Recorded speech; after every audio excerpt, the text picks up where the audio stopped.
le mariage en dehors de Jésus-Christ qui est le capitaine. Tu peux même être chrétien. Tu peux même être chrétienne. Tu peux même être homme de Dieu. Tu peux même être servante de Dieu. Tu peux être même très utilisé puissamment par le Seigneur pour faire des choses. Tu es marié dans la voie religieuse, mais Jésus-Christ n'est pas le capitaine dans le bateau du mariage. C'est plutôt les personnes elles-mêmes qui se dirigent dans le bateau du mariage. Dit, c'est moi qui suis capitaine. C'est moi qui dicte les règles et les lois. Jésus est dehors. C'est pendant le ministère que Jésus-Christ est Seigneur. Mais dans le couple, c'est une autre réalité qui se vit. Le mariage, quand Jésus-Christ n'est pas le capitaine de ce mariage, tout le reste n'est que camouflage. Camouflage. Camouflage. Vous le voyez dehors, parfois en train de se serrer la main, en train de marcher. Les gens les voient, les gens les admirent. Mais qu'est-ce qu'ils ont dû quand ils rentrent chez eux à la maison? Au départ, c'est intéressant. Au départ, c'est merveilleux. On sort. Ce sont des petites sorties. On va manger au restaurant. On va dans les endroits de détente. On a la force pour écrire des messages. On a la force pour pouvoir, dans le temps qu'on dispose, pour pouvoir échanger longuement. On exprime ses sentiments comme si jamais cela ne va cesser. On les exprime comme une source d'eau qui jaillit, comme si elle n'allait jamais tarir. On se force aussi soi-même à être même ce qu'on n'est pas. Simplement parce qu'on on désire être avec l'autre. Et on s'engage dans une relation. Parfois, on n'a pas trop le temps même de regarder Jésus. On s'aime, ça suffit. On s'aime, cela nous suffit. Donc, pas trop le temps de pouvoir amener Dieu à l'intérieur de notre bac. Si Jésus-Christ n'est pas le capitaine, c'est difficile. Bien aimé, c'est le boxing. Ce sont des paroles contre paroles. Ce sont des mépris. Ce sont des regards d'un certain genre. Des regards qui disent beaucoup de choses.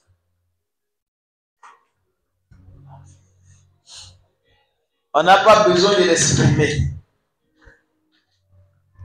Mais le silence en elle-même est une expression qui est véhiculée.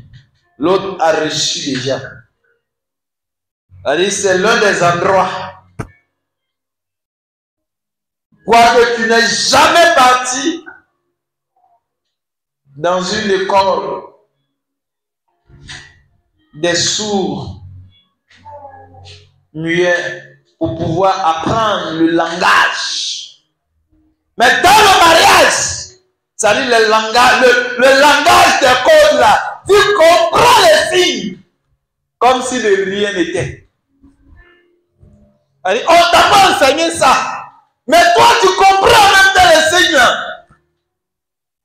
C'est dans le mariage. L'intelligence pour comprendre ça là vient d'une manière que toi-même tu n'arrives pas. Elle dit, c'est plus fort. Tellement que tu te retrouves dans une situation que tu ne peux plus exprimer. Bien-aimé, c'est une zone de forte turbulence. Elle dit, quand dans l'avion, l'hôtesse de l'air commence à annoncer, serrer les ceintures, apprêtez-vous, on va rentrer dans une zone de turbulence. C'est ainsi dans le corps du mariage. Turbulence sur turbulence. Turbulence sur turbulence. Ce sont les flots de la barque. Ce sont les flots de la barque qui frappent. Ce sont les flots de la barque qui frappent. En fait, c'est un endroit. En fait, c'est une zone où que tu veuilles, ou que tu ne veuilles pas, tu vas exercer la foi d'une certaine manière. Tu veux ou tu ne veux pas, tu vas exercer la foi d'une certaine manière. À un moment donné, tu suis le monsieur là, tu ne sais même pas où il t'emmène, mais tu exerces la foi pour le suivre. Mais quand on te demande de suivre Jésus, avec la même foi, tu as beaucoup du mal. Tu trouves les raisonnements. Je n'ai pas ceci, je n'ai pas cela. Je dois chercher à faire ça, comme ci, comme ça. Tu as tous les raisonnements qu'il faut. Pourtant, tu exerces la foi là, dans le mariage. Tu exerces la foi là, dans la barque, avec toutes les turbulences là. Tu exerces la foi. Tu dis, ça va aller. On va s'en sortir. Et non, bon, je ne veux pas laisser. Si je laisse les autres, que diront-ils de moi? Tu exerces la foi. Tu exerces jusqu'à un certain niveau. Il y a beaucoup de choses à dire. Nous ne sommes pas d'abord dans une formation, dans un enseignement concernant le mariage. Mais une chose, je veux que tu saches. Que le mariage est un don provenant de Dieu aux hommes. En fait, c'est une étape cruciale et importante pour Dieu. C'est une étape très importante, capitale, qu'il a donnée aux hommes. Bien-aimé, je vais te dire une chose. Soit le mariage va t'enfoncer davantage. T'enfoncer davantage. À être la personne que tu n'avais jamais souhaité être. Ou le mariage va te propulser à être la personne que tu ne pensais pas pouvoir être. De meilleur. Tu es en fait les extrêmes. Tu te trouves dans la barque. Cette barque peut se renverser d'un moment à l'autre. Et si ça se renverse, ça veut dire que tu vas couler. Si tu ne coules pas, que tu tiens bon, tu arriveras à destination. C'est un don que Dieu a donné aux hommes. Un don auquel il y a une grande bénédiction qui est rattachée à ça. Ce n'est pas n'importe quoi. C'est une étape cruciale de la vie d'un homme. C'est un point de déclenchement des bénédictions de Dieu à un certain niveau dans la vie de la personne. Nos parents estimaient que pour qu'une personne soit chef, pour diriger le peuple, il faudrait qu'à côté de cet homme qui devait diriger, il y ait obligatoirement une femme. Il fallait obligatoirement que le mariage soit fait correctement avant qu'on le laisse comme chef.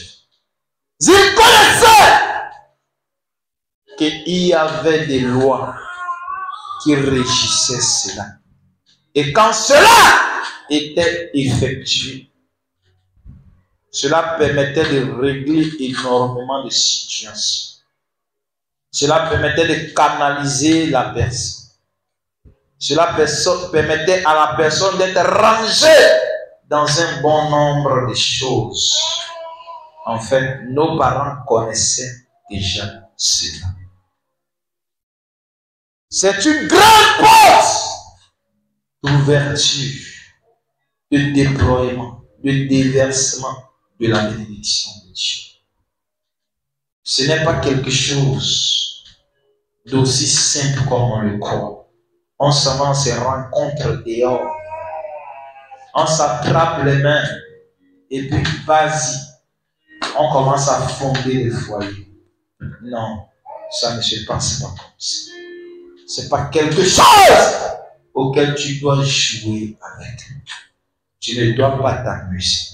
Parce que là est une étape très importante de la vie d'un homme.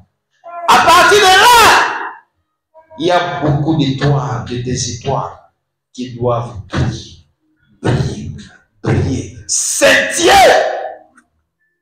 Si tu as négligé ce moment, si tu n'as pas pris ce moment d'une manière sérieuse et sincère, si tu n'as pas fait ces choses dans l'art et dans les règles de Dieu, tu risques de passer à côté d'une grande bénédiction. C'est-à-dire, tu vas entrer dans le mariage avec tes étoiles éteintes. Pourtant, il doit y avoir déclenchement de brillance d'étoiles. Les étoiles doivent commencer à déclencher et à briller. C'est un point très important. C'est un point de déclenchement. C'est un point de brillance des étoiles. Ça a une grande importance. Ce que je dis, je sais de quoi je parle. Lisons le livre de Genèse 1. À partir du verset 26. À partir du verset 26. Genèse 1. À partir du verset 26. Genèse 1, 26. Oui. Puis Dieu dit. Puis Dieu dit, Faisons l'homme à notre image. faisons l'homme à notre image. Selon notre ressemblance. Selon notre ressemblance. Et qu'il domine sur les poissons de la mer. Et qu'il domine sur les poissons de la mer. Sur les oiseaux du ciel. Sur les oiseaux du ciel. Sur le bétail. Sur le bétail. Sur toute la terre. Sur toute la terre. Et sur toutes les reptiles qui rampent sur la terre. Et sur tous les reptiles qui rampent sur la terre. Dieu créa l'homme à son image. Dieu créa l'homme à son image. Il le créa à l'image de Dieu. Il le créa à l'image de Dieu. Il créa l'homme et la femme. Il créa l'homme et la femme. Dieu les bénit. Dieu les bénit. Et Dieu leur dit. Et Dieu leur dit, Soyez féconds. soyez féconds, Multipliez. Remplissez la terre. multipliez, remplissez la terre Et la assujettissez. et l'assujettissez Et dominez sur les poissons de la mer. et dominez sur les poissons de la mer, Sur les oiseaux du ciel. sur les oiseaux du ciel Et sur tout animal qui et se sur meut tout animal qui se meut sur la terre. Et Dieu dit, Et Dieu dit, voici voici je vous donne toute herbe voici je vous donne toute herbe portant de la sémence portant de la semence et qui est à la surface de toute la terre. et qui est à la surface de toute la terre. Et tout arbre ayant en lui du fruit d'arbre Et tout arbre ayant en lui du fruit d'arbre et portant de la sémence et portant Ce sera votre nourriture. Ce sera votre nourriture. Et à tout animal de la terre, Et à tout animal de la terre, à tout oiseau du ciel, à tout oiseau du ciel, et à tous ceux qui se meuvent sur et la à terre, tous ceux qui se mettent sur la terre, ayant en soi un souffle de vie. ayant en soi un souffle de vie. Je donne toute herbe verte Je donne toute herbe verte pour nourriture. pour nourriture. Et cela fit ainsi. Et cela fut ainsi. Dieu vit tout ce qu'il avait fait. Dieu vit tout ce qu'il avait fait. Et voici, Cela a été très bon. cela était très bon. Ainsi, il y eut un soir. Ainsi, il y eut un soir. Et il y eut un matin. Et il y eut un matin. Ce fut le 6e jour. Ce fut le 6e jour. Bien-aimé, est-ce que tu peux comprendre cela? Est-ce que quelqu'un peut comprendre ce que le Seigneur veut nous dire? Est-ce que quelqu'un peut comprendre ce que le Seigneur veut nous dire par là? Il a tout résumé. Mais les hommes n'arrivent pas à comprendre. Les hommes s'éparpillent de gauche, de droite. Parce que l'essentiel du message du Seigneur se trouve dans toute la Genèse, depuis le commencement. Il a mis l'essentiel pour la marche de la vie de l'homme. Il a tout écrit, disposé pour les hommes. Mais les hommes se sont perdus en train de chercher d'autres choses qu'ils ne doivent chercher. Bien-aimé, je vais te dire une chose. Écoute et puis regarde. Écoute et entends. Écoute et entends. Dieu a créé les choses. Il a créé énormément de choses. Il a créé beaucoup. Dieu a créé. Et quand il créa, Dieu a créé la terre. Dieu a créé le ciel. Dieu a dit, oh, c'est bon ce que j'ai fait là. Dieu a progressé dans sa puissance de la création. Et quand il a progressé, il a dit que la terre produit de la verdure. Il a créé les arbres. Les arbres portaient toutes sortes de semences. Chaque semence à son temps produisait le fruit qu'il fallait. Et bien aimé, sais-tu ce que Dieu a dit quand il a vu l'orange, quand il a vu la mangue, quand il a vu le kiwi, quand Dieu a vu la grenadine, quand Dieu a vu la banane douce, quand Dieu a vu toutes ces choses, Dieu a regardé et puis il a dit, tiens, c'est bon. Il a dit, c'est bon. Il a continué encore.